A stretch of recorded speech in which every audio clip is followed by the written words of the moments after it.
మనం జాగ్రత్తగా గమనిస్తే సుబ్రహ్మణ్యేశ్వర స్వామి వారి యొక్క అవతారంలో అంతా కూడా 6 అంకెకి చాలా ప్రాధాన్యత కలిగి కనపడుతుంది. అందులో షష్ఠి ఆయనకి సంబంధించినటువంటి పూజలు చాలా చిత్రమైన విషయం ఏమిటంటే, అటువంటి గొప్ప రోజునే కదూ మనం కూడా సభ చేసుకుంటున్నది. ఇది షష్ఠి రోజున ఆయనకి పూజ.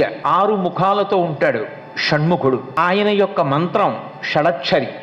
6 అంకె మీద ఆయన యొక్క తత్వం ప్రకాశిస్తూ ఉంటుంది. పెద్దలు దీని గురించి మాట్లాడుతూ ఈ 6 అంకె మీద ఆయన యొక్క తత్వం ప్రకాశిస్తూ ఉండడం, ఈ 6 అంకెకి సుబ్రహ్మణ్యుడికి ఉన్న ప్రధానమైన సంబంధం కేవలం దేవతా సైన్యాన్ని రక్షించడం, రాక్షస సైన్యాన్ని పరిమార్చడం అన్న దానిలో ఉన్న అంతరార్థం బాహ్యంలో రాక్షస సంహారం ఒక్కటే అయితే ఆయనకి భక్తులకు ఇచ్చే కటాక్షం ఏమిటి?